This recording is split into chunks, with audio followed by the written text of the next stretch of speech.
CRO always works when it's done correctly. It's not the system that failed you. It's the humans running it that failed you. So on this episode of the Exit 5 podcast, I speak to Haley Carpenter. Haley is the founder of Chirpy, a conversion rate optimization agency. If you are like, what is CRO? It breaks down into two buckets. Where it is testing, that is certainly one bucket. But the other bucket is research. By that, you could mean user research, UX, UI research, market research, brand research, whatever. Research. We are collecting data over here. And we discuss everything about conversion rate optimization on this episode.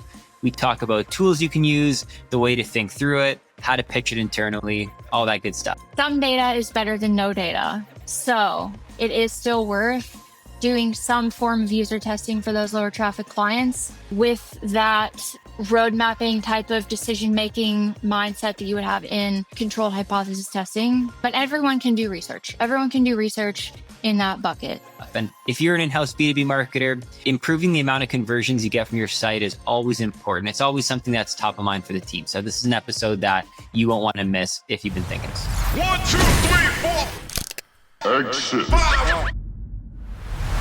All right, cool. I'm here with Haley Carpenter. Haley, how's it going? Going well. Good. Love to hear it. I would love if we just give the audience, the 60-second background. Who are you and what are you working on right now? I'm Haley. As we already said, I own Chirpy. It is a CRO services agency. I've had Chirpy now for about 2.5 years, but I've been in the industry for getting close to a decade almost. So with that said, I have primarily an agency background. And then I also have worked at Optimizely on their services team, managed the team there in North America. And then I went out on my own with Chirpy, and I'm currently in Austin. Very cool. Nice. Yeah, I know that Chirpy, typically works with D2C e-commerce. That's the space you play in.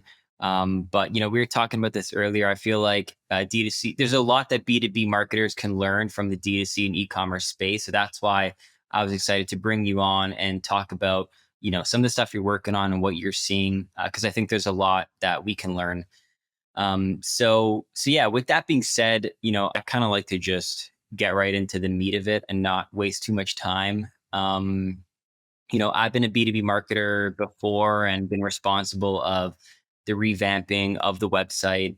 And the toughest thing is where do I even start? There's obviously the whole redesign and rebranding part, but from your perspective, you're a B2B marketer and you're looking at a website, in terms of conversion rate optimization, what's one of the first things that you're looking at? Ooh, good question.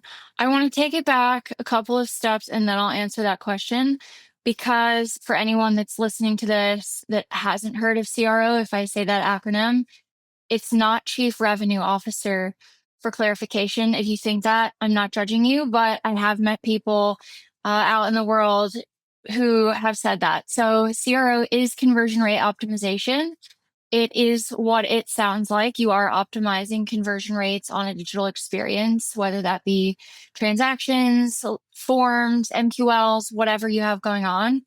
But conversion rate optimization is also so much more than what it is simplified to be. It's oversimplified and also overcomplicated often. So I try and land somewhere that's digestible in the middle. But for people who are just getting into CRO, really what people associate it most often with, I would say, is testing or experimentation or A/B testing. There are all kinds of words used out there. I would say A/B testing is probably the most common one. But really, if you are like, what is CRO? It breaks down into two buckets. And this is that middle point that I try and reach. Where it is testing, that is certainly one bucket. But the other bucket is research. By that, you could mean user research, UX, UI research. Again, a number of names for the same thing. Market research, brand research, whatever. Research. We are collecting data over here. And there are all types of ways, I call them methodologies, that we use to do the research with all kinds of tools. And then that feeds into the testing. So all of that to say that the research bucket is often very overlooked, not talked about, not known about. So it's really important to start there.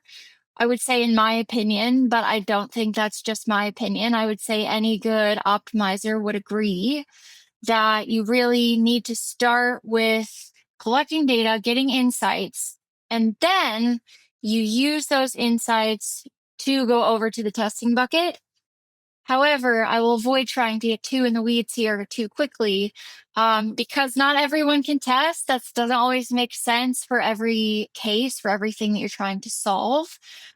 So the high level point to answer your question is start with data, start with research. And the most common methodology I would say that people know about is analytics, like GA4, Heap, Adobe Analytics. There's all kinds of analytics tools. But I will probably at some point in this podcast potentially go off on my tangent about research and how it is also so much more than analytics. But I will stop my answer there. No, that's a good answer. Yeah, no, I'm down to go into it right away. So, okay, so we have the first place to start is research. I think that makes a ton of sense. I do agree that most people think that conversion rate optimization means A/B testing, and a lot of people talk about like, oh, it's not just testing whether a button's blue or red, and that's true. But there's also just a level of like, it's not necessarily just testing at all. There's the other side of it, which is figuring out, what people actually want to hear from you, and learning more about your customers before you try and create this website for them. So let's get into this research and data and insights piece. Let's say I am starting there today. What are some things that you're trying to learn and uncover at this step? Love this question. So with research, then there are two main spectrums that I use to think about the planning of the research. One of those spectrums is quantitative and qualitative data. We want both types in an ideal situation. And I boil that down into quantitative data is what most people are familiar with. That's numbers. Qualitative data is words. That I would say is the underappreciated and underutilized type of research, but we want both. The other spectrum is behavioral and perceptive data. Perceptive is also known as attitudinal data. And that is how people are moving and interacting with things versus what they're thinking and what they're feeling. So we need both of those types of data as well. Another way to think about it is what is happening and why it's happening. Oftentimes, quant data gives us what is happening, but then the natural follow-up question is, well, why is that happening? Usually you have to go to qualitative data to get those answers. And so with all of that said, if you're just starting in this place of general discovery, or perhaps you have a list of specific questions that you're trying to answer, that dictates really then where we start and what we're trying to answer and find. So I'll, for this case, say maybe we're starting in a general place, because a lot of teams come to me. They don't necessarily have specific questions. They don't know too much about research. They're like, let's optimize stuff and you tell us, which is completely fine. And so then you're really looking for low-hanging fruit to start out. So like, where are the big friction points? Where are bugs, if any? Where are things that stand out as huge, like breaking of best practices? Not that we always want to follow best practices, but it is a good starting point. And then from a like perceptive side of things, how do users feel about the experience? What are they thinking and how are they perceiving things? And that, can look a number of ways. If you want to get really tactical, you look at things like messaging, the value proposition, your offers, promotions, the journey as a whole. That's another thing I would say people really kind of don't consider enough is it's not just this one section of a site in singularity. It's CRO is fully encompassing of a journey. And I would say I would argue a mistake. That's a harsher word, but it's true as a mistake to look at something in a journey in singularity without considering the big picture. So yeah, a couple of directions there. Does that answer the question? Yeah, it does. For sure. Yeah. So one that I actually wanted to, double click on. Oh my God. I can't believe I just used that word, but one that I want to double click on a little bit more is, like where do, like, I know we talked about where to start, but like, how about the actual place on the website? Like, is it like, you don't know where to start, you've been given this task, the goal is to obviously get more people to do the thing you want them to do on their site. So from there, is it like, let's focus on just the homepage for now, or let's focus on the product pages, or does it always have to be the whole site? Like, how do you break down the thinking there? This is exactly why I do custom scopes for all of my clients that come in, is because yes, in the biggest case of doing CRO, particularly with a website, I want to throw in here that CRO is not just for websites. It's also for mobile apps. It's for SaaS products. It's for any digital experience, really. And then the testing, anywhere you own a code base, in theory, you can test. So we'll talk about it in the context, most likely this whole time, relative to websites, but just for the audience to know that this is broadly applicable. But as far as where to start, like I was saying, in the biggest case, it's the whole funnel. And you can even should start with landing pages and ads in the PPC side of it, all the way to the post, experience of whatever your conversion is. But it really is then like, if you're not doing the whole journey, is there some immediate need or immediate major issue that we need to address? Like, has all of the traffic stopped converting from the PDPs? Okay, maybe let's look there. Or maybe your services pages or something. Is something broken in the cart? Okay, we should probably start there. From a testing perspective, this question is quite objective, in that if we go back to that testing comment where I was like, not everyone can do testing. When you start there, you have pre-test calculations. So the starting points are actually based on your real data. And testing isn't a matter of whether or not you want to do it. Of course, you have to want to do it to get into it. But it's not just like, oh, we want to test, so we're going to do that now. It's, okay, we're going to run the numbers, and the numbers will tell us if you can test at all. If the answer is yes, then those numbers are going to tell us where we can test, how we can test, how long we can test, what we can test, when we can test. Like, it's going to give us all of the answers that we want. And then we piece that together into a roadmap and priorities from there. So then in that case, maybe it is just the homepage. Simple enough.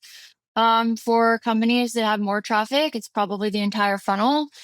Companies fall in between there. So maybe we do homepage, services page, depends what context. For me, for ecom, it's homepage, category pages, PDPs. Maybe we stop there. It just depends on the traffic. But research is much broader and more accessible. Yeah. Okay, cool. So that brings us to a great next question. If you have limited traffic, how would you think about testing? I know there's no like one number for anyone. Every company, industry are different. So there's no like, at least I don't think there's one number minimum. But how do you think about testing with limited traffic? Is it let's get more traffic first? Is there always some kind of testing you should do? Can it be a waste of time? What are your thoughts there? So many thoughts. For my clients that come in, for people that I look to work with, typically my benchmark is average monthly users of 200,000 or more. And not to say that if you're like right below that we can't test. Again, it's down to the calculation. So it's the proportion of conversions to the traffic. We input those into the calculator. But that's about my threshold. For those that are lower traffic, let's say you run those calculations and the answer is no, you can't test in the traditional sense. I label that A/B testing in that sense. So you're talking about it with like optimized lead video, controlled hypothesis testing.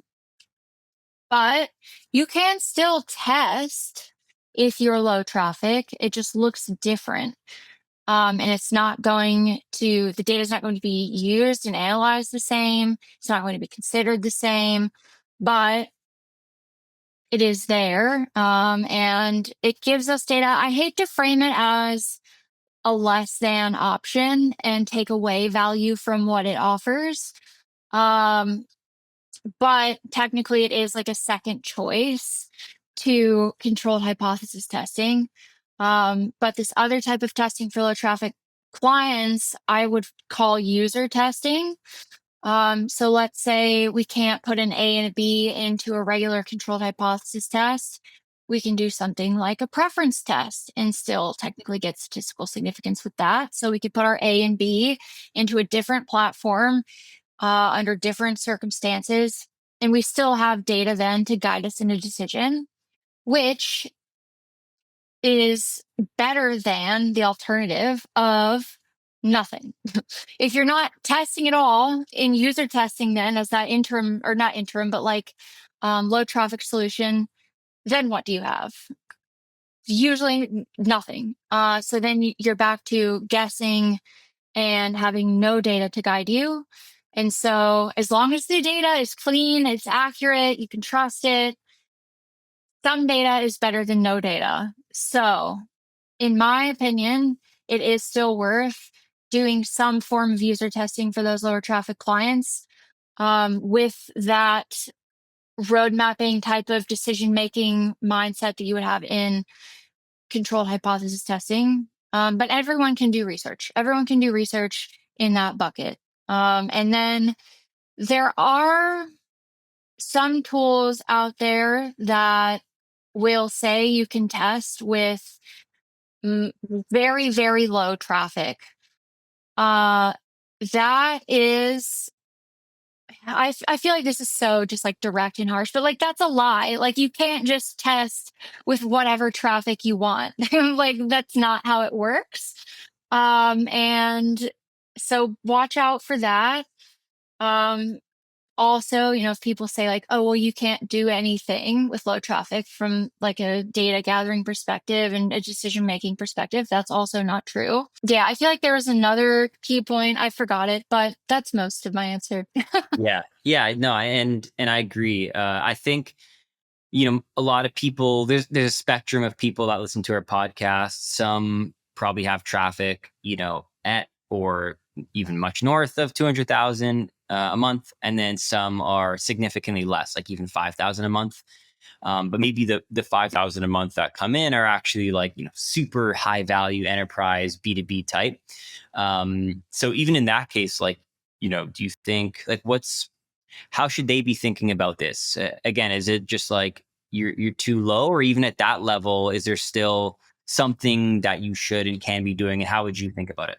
Even at that level, in my opinion, there's still things you should be doing. Because again, like these resources are out there, these tools are out there to do this type of testing. And you can do it for micro decisions every day. You can do it for macro decisions.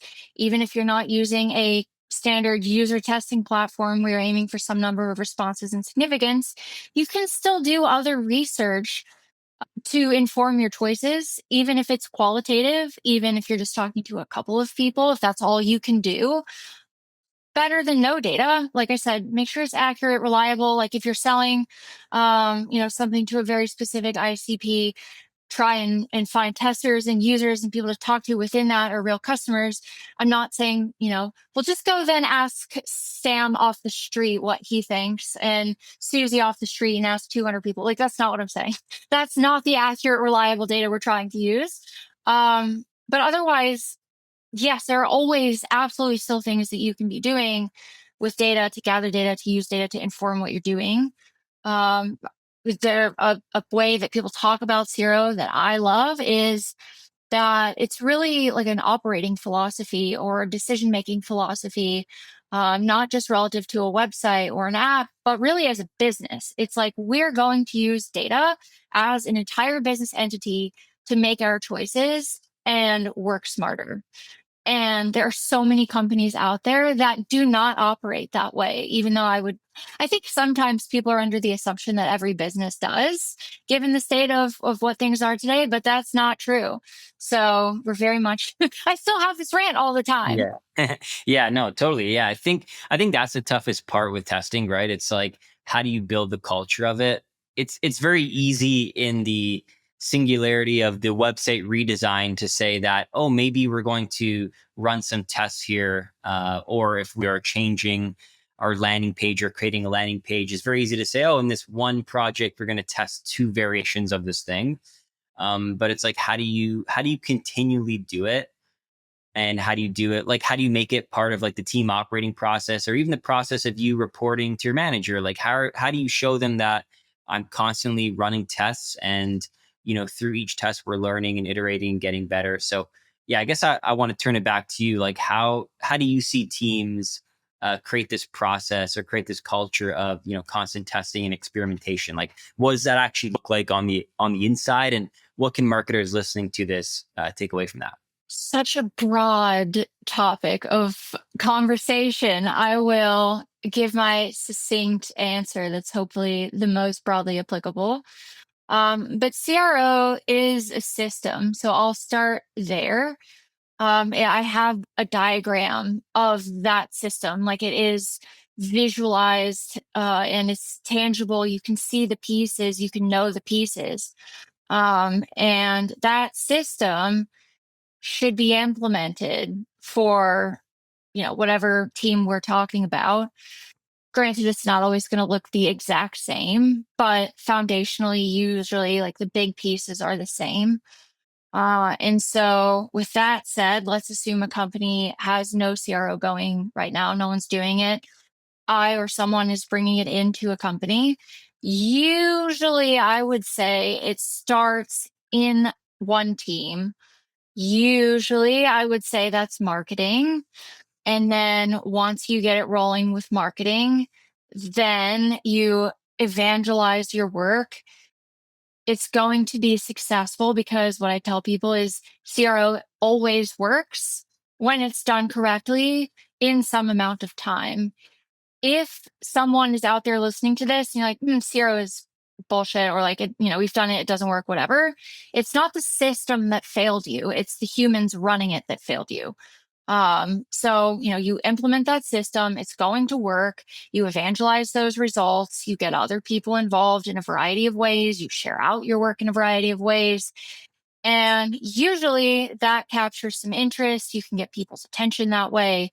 And then you slowly work it out from there. Usually it migrates over to a product team if one exists.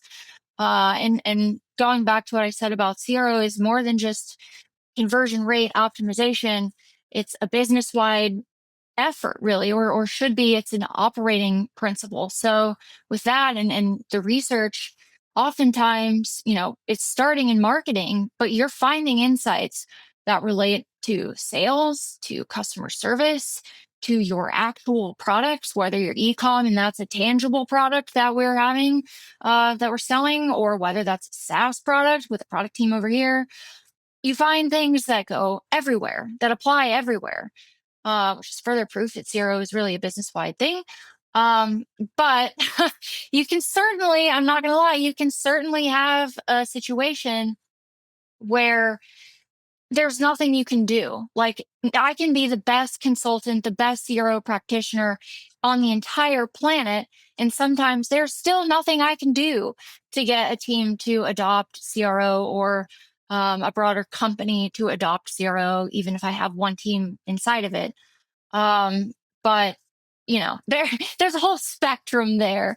Sometimes, it just depends. But also, sometimes there's silos in a company and you ultimately work to break those down a little bit, and that allows you to expand CRO. Sometimes you can't. Sometimes teams already don't have silos and they're pretty good about the cross-functional work. It really just depends. But if you start with the system, usually getting it in place with a team, growing it from there. Yeah. Okay, cool. I love that. Yeah. Yeah. I find one of the best ways, just like overall in marketing, it's rocket science, but to get buying through anything is just the proper reporting of what is going on up to your higher ups, right? It's like, if you can tell the story of how this is making some kind of impact on the business, then obviously people are a lot more likely to get bought into it, especially if those results are a positive one. So in this case, how should teams be doing it? Like, is it like they're sending weekly updates to just their boss, to the whole company? Like, what have you seen as some good reporting and evangelism tactics to get buy-in across this, culture of testing in the marketing team? Yes, there is a diagram that I've seen and used. I can't remember where I first saw it, but this really falls under a piece of the system that I group as program management. You're going to see my German shepherds behind me. Program management and governance. And so if you think about program management and governance as the center of a wheel, I have a puppy and she's 4.5 months old and she just tantalizes the older one. You think about the center of those of a wheel, program management governance, and then you think of the spokes out from that. All of the spokes are the different tactics that we're using to try and do the evangelization, to get the buy-in, to build the culture. So that's things like having a Slack channel or a Teams channel. You can use that in a variety of ways, but maybe you're dropping test results, hyping up upcoming tests, sharing out your reports. Usually there's weekly, monthly, and quarterly reporting happening for CRO. For lower velocity programs, if you're testing, usually it's on a less frequent cadence. It just depends. But within that, then in those timing, the timing I just mentioned, then there are different types of reports. So there's individual test reports. Those are very tactical and specific. But then there are maybe like newsletters that go out in email and Slack, maybe directly to like a couple of people. And then there's usually a quarterly business review that is more strategic. And also from like that program perspective, program management is different from project management in a number of ways. There are program level metrics that we want to be reporting on. So that would be in something like a monthly meeting, in a quarterly meeting, where it's not just like this one test got this lift and here's this data set and this learning. It's more like, okay, within this quarter, here's how many wins we had, here's how many losses. Here's what we did with this set of learnings. Here's where we passed this research and sales did this with it. Higher level things. That's one thing, particularly relative to evangelization and getting buy-in, that's often missed or not known about or not done, is that program level reporting. It's more of just like the individual test reporting. And then also within that reporting, like research and sharing that out is also extremely important. And I think research, it bums me out still to this day. A lot of times it's done and then it's just a slide deck that goes to die. It's insights that go to die. Where's the value in that? You might as well just not have done it. And so that's another piece where you need to put the findings in the newsletters, link to them, call things out, make it exciting, tell the story, link it to your tests, show the picture, present that stuff. People hate presenting, but like get in front of people with it, explain it, get them excited. And that doesn't mean just sitting and reading the whole damn thing, like slide for slide. Like no one wants that, right? That's not gonna get people interested. So you really need to like have that all encompassing picture. And then another piece of it too is like the project management that ties into the program management, but I would say it's a sub thing. Is like, how are you keeping track of all of this? Like, where are the research deliverables living? Do you have an insights repository or knowledge base of everything? Where are your tests living? How are you strategizing? Where's the strategy and the roadmap and the prioritization living? Do you have dashboards? There's all kinds of ways that we can report now, right? And like, there's no excuse not to. There are just more tools than ever before. There's more resources than ever before. So it is a giant puzzle, I will say, but you got to put it together, right? So Yep. like, if Yep. you're not going to do it Have someone do it. Hire someone. Yeah, totally. Yeah. So what's like, I know there's no like step one, but I'm a scrappy B2B marketer and I want to take a swing at this. I know that's probably not the right way to phrase it, but it's like, I want to start getting, better with looking at data more frequently. I want to start making decisions with it. Whether it's, I know with like email tools, it may be different and website tools might be different, but like, are there some like scrappy wins or scrappy things you can do to just start like building this muscle of Yes. testing? Yeah, tell me. Yes. There is a free tool called Microsoft Clarity. It is, I would say, on the newer side. I don't want to say new because it's been out for a minute now, but it's on the newer side of tools. And it is just a snippet that you can go place on the back end of your site. Super easy peasy. They'll give you the directions. You can look it up, but it takes like 5 seconds. And then what happens is that tool will start collecting data. And what it has in there that I like to direct people to first would be heat maps and session recordings. So that's going to give you behavioral data that shows you where people are clicking, where they're not clicking, where they're scrolling. And then the session recordings are, I don't want to say like people think they're creepy. I don't think it's creepy. Like I think it's within bounds. Lots of tools out there to do it. But you have that snippet and then sessions on your website are being recorded. So then you can go in and see real users organically interacting with your website and they don't know that you're watching, which is a plus because if they know that you're watching, it influences their behavior or can. So it's a great place to just be like, what are people doing? Like when they get here, what does that maybe look like? Just go watch 10 people hang out on your website and go poke around. Like, are they doing what you expected? Are you like, oh no, like that's not what I thought was happening. Like maybe you just launched a new page or a new flow and you thought people would go one way and you find out, oh shoot, that's not going how I thought at all. That's a great starting point. With heat maps, like maybe you and your team have been working on a section on the homepage that is maybe halfway down even, and you run a heat map and people are not even reaching that part of the page. What a giant waste of your time. So it's just like there are some immediate quick things that you can learn entirely for free.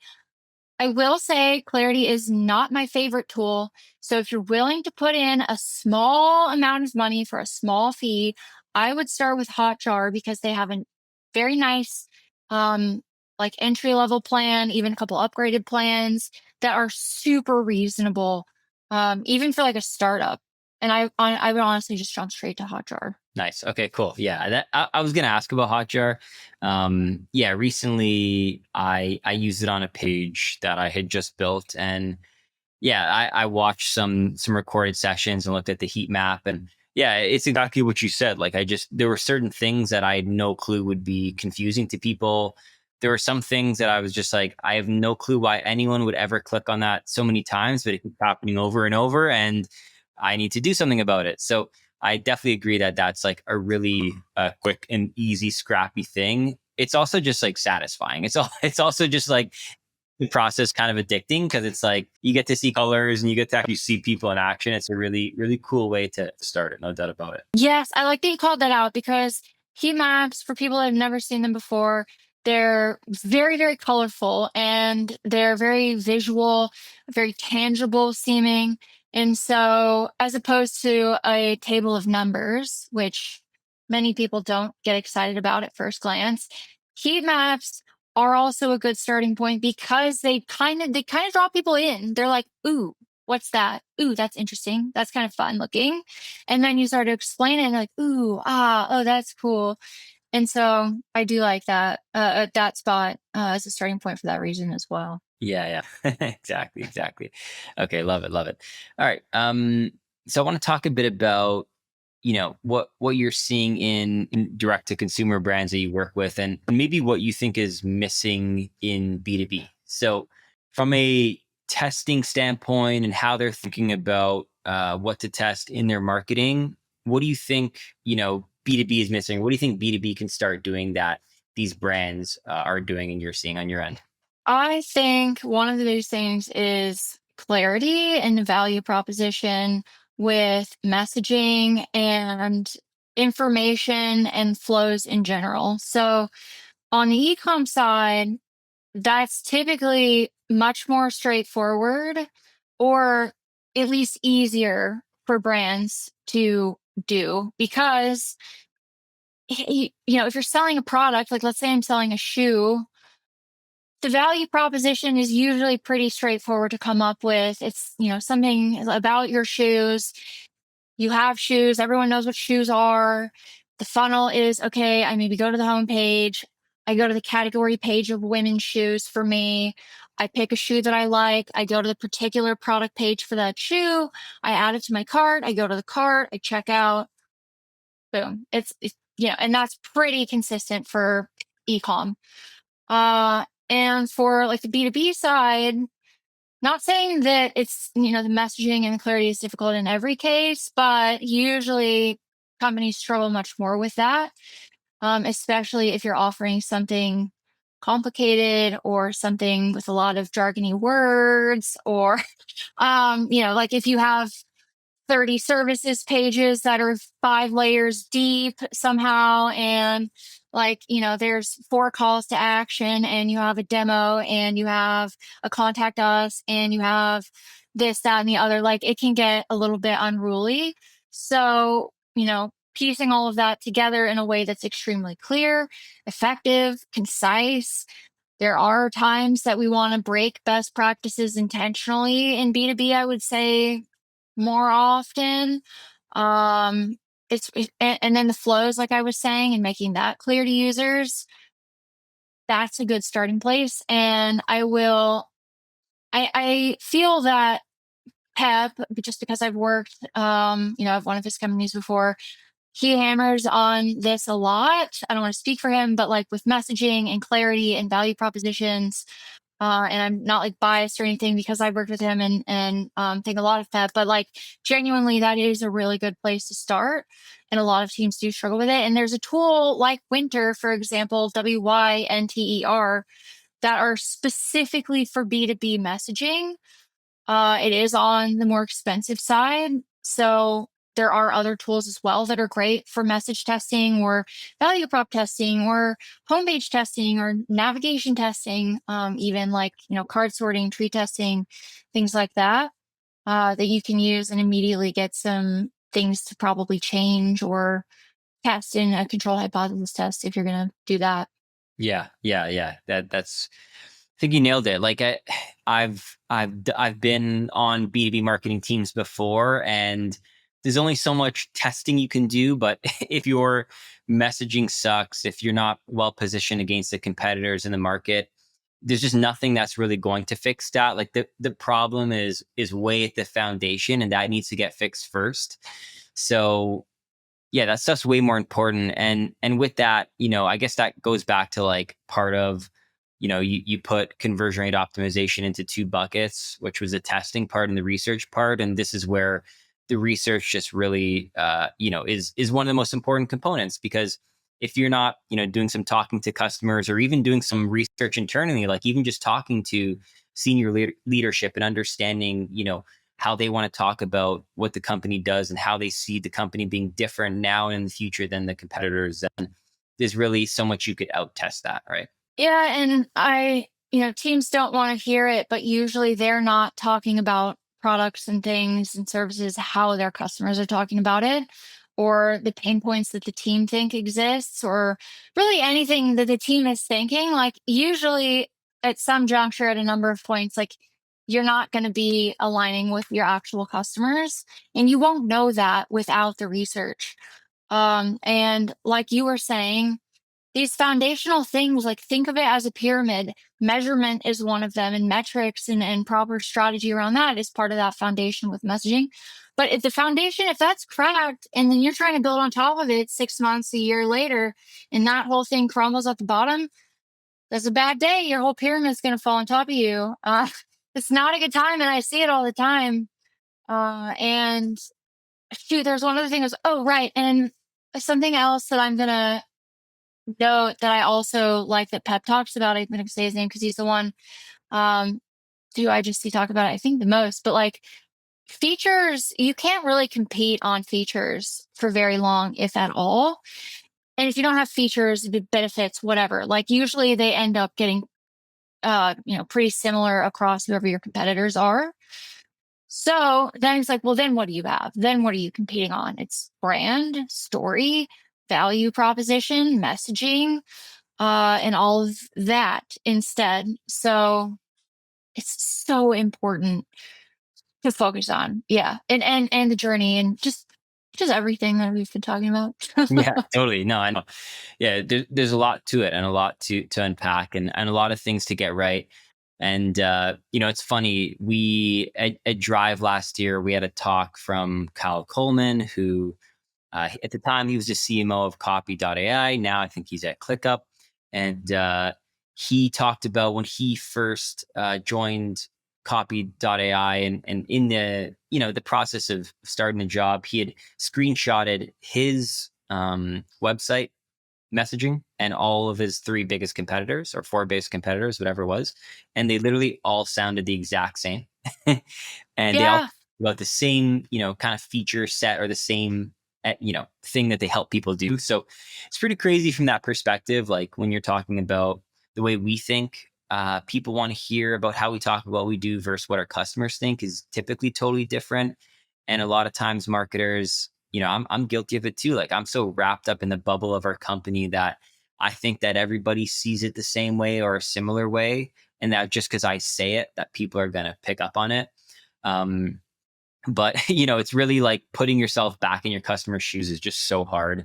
But it's important. Yeah, it applies to me too. Like I'm not excluded. I can't work on my own stuff. I hire people to help me because we're all too close to our own things. And that's not, our fault. It's just the nature of the work. Yeah, exactly. Awesome. Okay. I want to talk about, so we talked about storytelling and messaging, positioning, the value prop. I want to talk about social proof.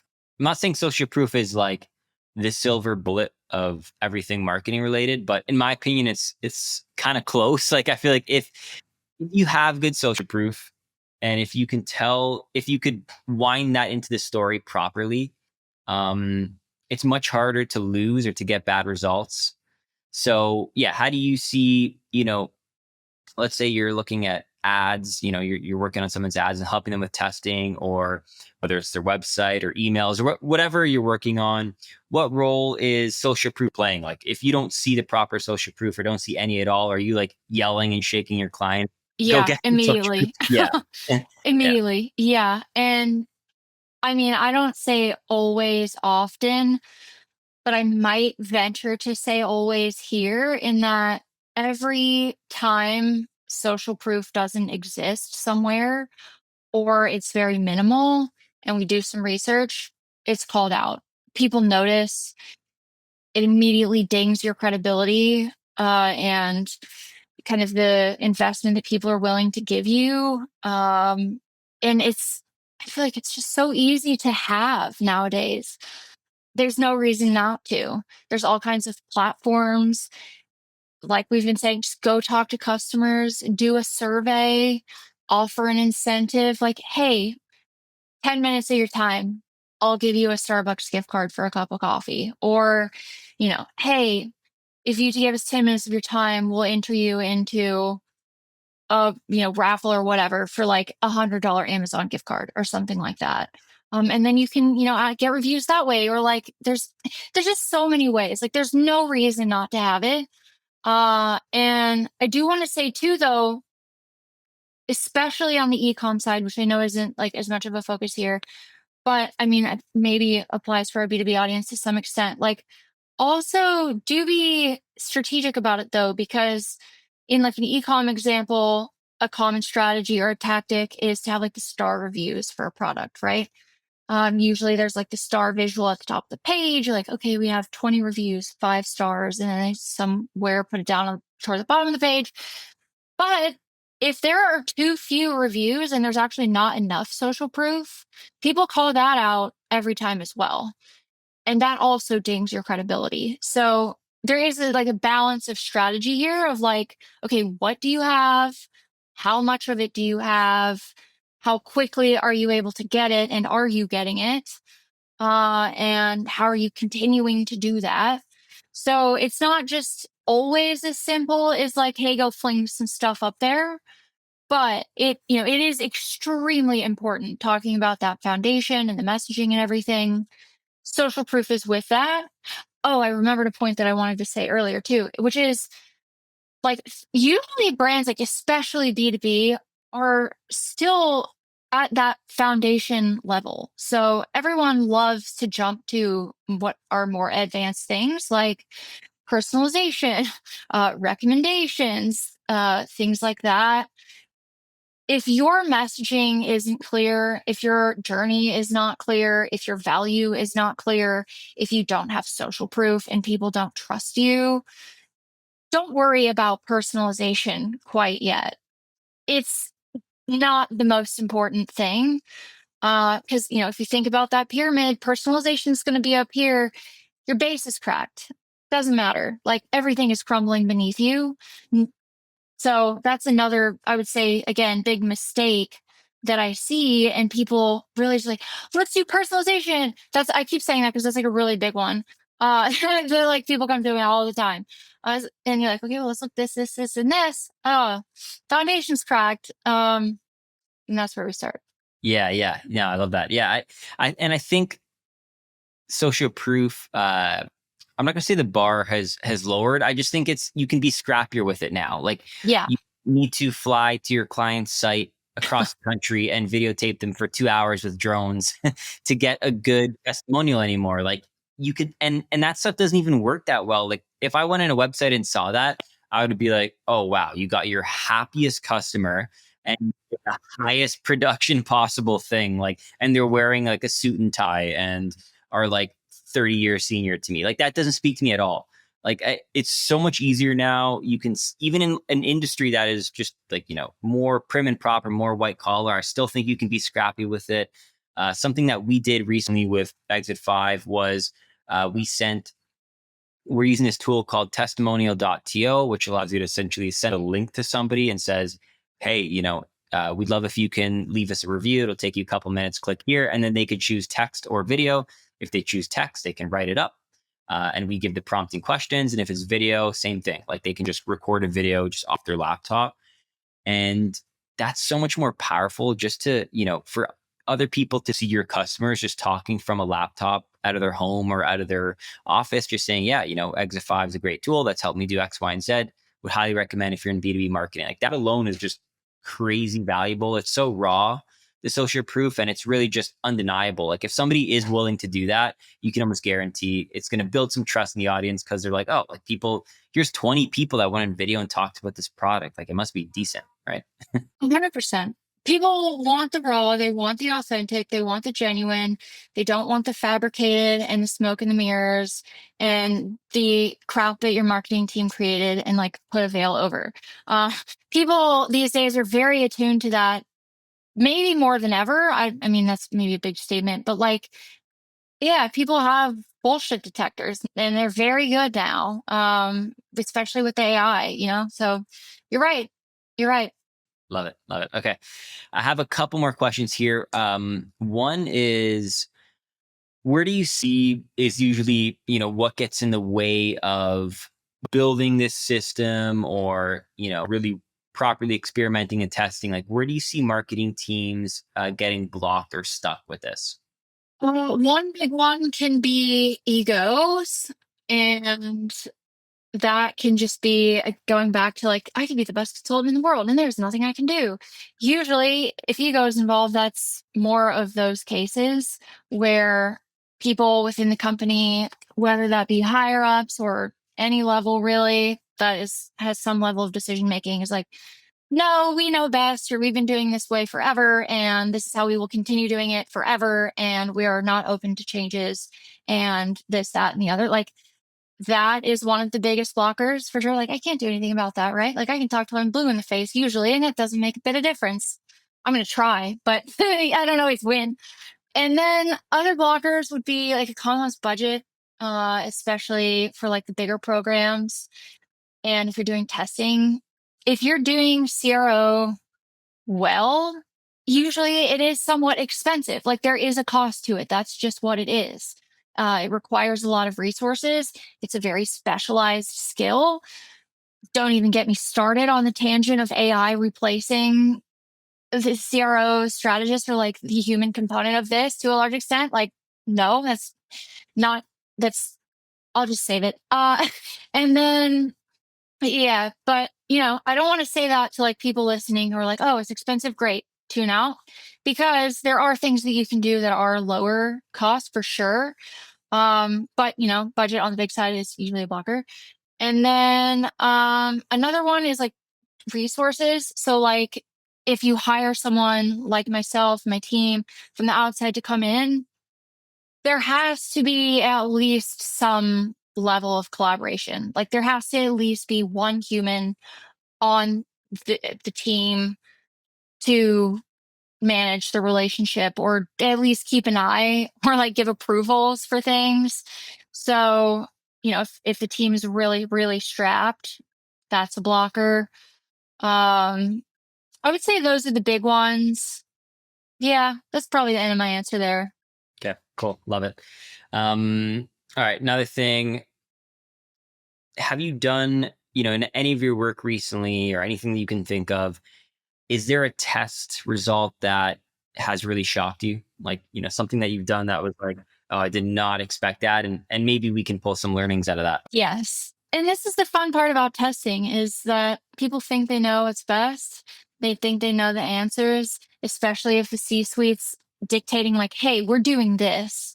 And, they probably would have done it without a test, but there's a CRO team and they were like, hey, let's test it. So they're testing it, but they're like, no, we know. And then it loses and they're like, what? Like, this is exactly why we test. So one test that comes to mind that really did, I was like, oh, wow, that's a shocker, is in it was an e-com, but still applicable to lots of companies. In the top navigation site-wide in the header, their control, or like their existing initial version, had imagery. So, it's like link with an image, link with an image, link with an image. And their team wanted to try removing the images and have text only. I thought that would lose. I thought the design was not as strong, and it got a little over 7% lift in transactions. I was so surprised. And that was at full statistical significance. I can't remember what the confidence interval was off the top of my head, but I mean, like, that's significant in actual bottom line transactions from just removing images, which is like one of the easiest tests that you could set up. I mean, that's huge. Absolutely. Yeah, that's awesome. I love that. I love that. And last thing is there like an overrated metric or an overrated way that teams what is there an overrated metric in conversion rate optimization? Like anything that you think teams shouldn't pay attention to that they do?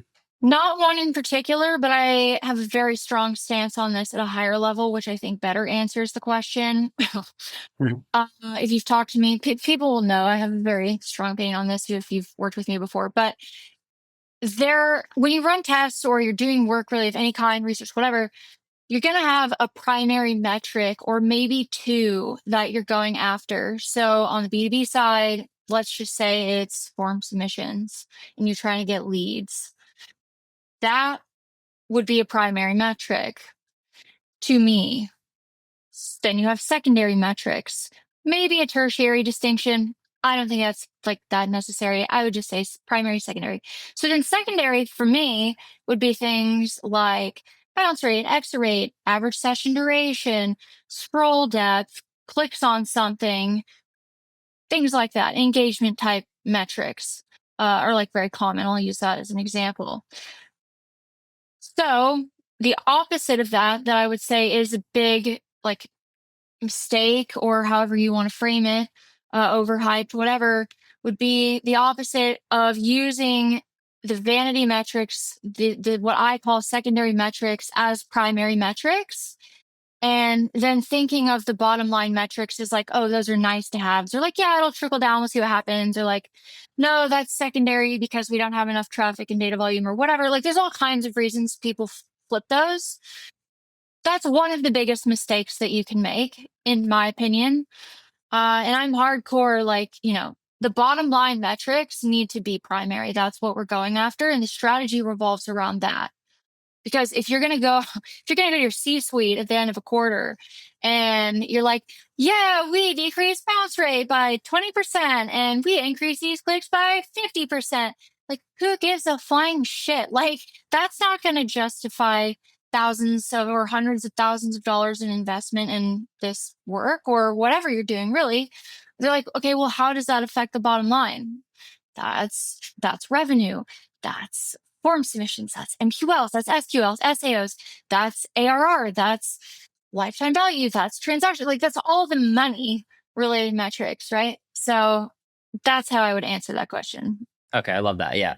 Yeah. And that just goes with so many things in B2B and in marketing. When you're reporting what you're working on, it's like you just have to find a way to tie it back to that. So if the thing is you got 10 extra form submissions this month on whatever that form is, and out of the 10 submissions, that equals 5 more, opportunities for the sales team. And from those 5 opportunities, one of them is likely to close. Let's just say it's 20% close rate. Then it's like, great, we got an extra, 10K in MRR from this test, right? And that's what you lead with. That's the hook, is like, we ran a test and we got an extra 10K in ARR from it. And then allow them to peel back the onion and say, oh, like, how did you do that? What happened? And walk me through it. And then if they're interested in knowing those secondary metrics that you said about, maybe you can bring them up there. But most of them are just going to want to know, like, high level, the story. And then it's like, great, let's just keep doing it and let me know, how I can help invest more in these tests and what you're doing. So love that. Exactly. And I want to throw in, I know we're almost at time. I want to throw in, if a team's response back to what you and I just said is, well, we can't measure those bottom line things, not an excuse, completely unacceptable excuse. Yeah, that's just it. It's just not acceptable. Yeah, I agree. I think there's always a way to tie it back if you don't know how, or you're saying there's no way. It's just you just haven't figured it out. But there's always a way. You got to be able to talk about what you're doing and how it's affecting the business, especially in this setting where you're literally looking at one thing versus the other. I think you should be able to have a clear idea. And then if not, it's kind of like, well, why did you do it in the first place if you didn't even know what it was going to impact, right? So exactly. Yeah. Yes. All right. Well, I think that's a good note for us to end on. Haley, this has been awesome. I appreciate all your insights. I know you're very active on LinkedIn, so I'm sure people could find you there and dig deeper. There's so much more in this topic. And you're also inside the Exit 5 community. And one of the reasons I wanted to have you on today is because you're always in the community, delivering a ton of value to the other members, commenting on stuff, and just giving away so much great knowledge. So again, I appreciate it. And we'll see you around. Okay. Yeah. Thanks for having me.